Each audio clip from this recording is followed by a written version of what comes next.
No niin, me ollaan alkamassa tässä reissu juhla-aterialle tässä. 3 tähden Michelin kokki.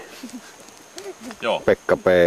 esittelee nyt nämä raaka-aineet. Ja Aki Valmanin tuuraa ja ei saatu Akia tänne mukaan. Joo, Aki oli estänyt tulemaan. Meillä on tässä, mä esittelen ihan raaka-aineet. Mä oon pikkusen tuossa Jouko assisteerassa on vähän esivalmisteltu näitä aineita ajan säästämiseksi.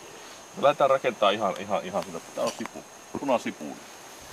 Ja valkkaria on tietysti siinä, valkosipulia. Pottua viipaleiksi, siihen käy ihan normaali sikli. Rosamonda on melkein paras, mutta nyt käytetään sikliä, meillä ei ollut Rosamonda. Sitten on saksalaista ratvustimakkaraa, siinä voi olla muutamat kinttaat seassa, mutta se ei haittaa mitään. Niin kuin Jari kertoi, että kaverilla meni linjalle. Makkaralinjalle kinttaat, mutta se ei maistu sillä, siinä on niin hyvät mausteet. Sitten on myöskin Lidlin tuote esivalmistettu lihapulla. Tämä onko Lidlin mainos? Mausteena Tex-Mex mauste ja lisukkeena kananmuna. No niin, ruoanvalmistus on päässyt tässä vauhtiin ja kysytäänpä kokilta, että miten menee. No niin, ensimmäisessä vaiheessa laitetaan perunat ja sipulit pannulle. Ruskistetaan hieman. Ja tietysti sitten perään voi laittaa tuo myöskin ripauksen valkosipulia. Hyppysellinen. Niin, hyppysellinen valkosipulia, noin. Nyt ruskistetaan ne ja sitten pannaan tämä lihapuoli Tex-Mex maustetta. Noin.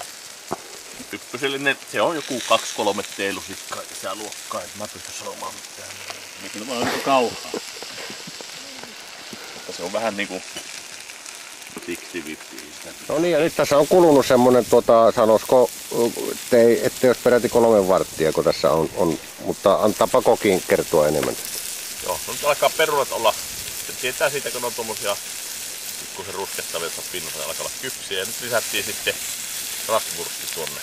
Kohta pannaan lihapulla, mutta samassa lailla sekaan. Palataanpa siihen loppuvaiheeseen hetken.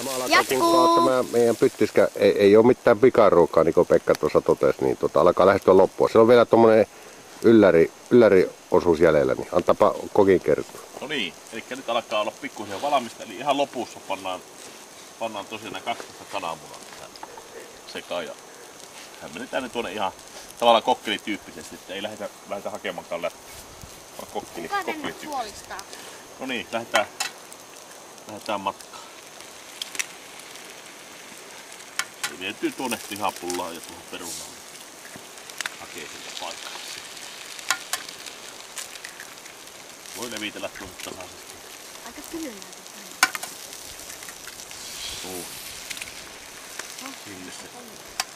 Sinne se mätkähtelee. Hakee paikkaa.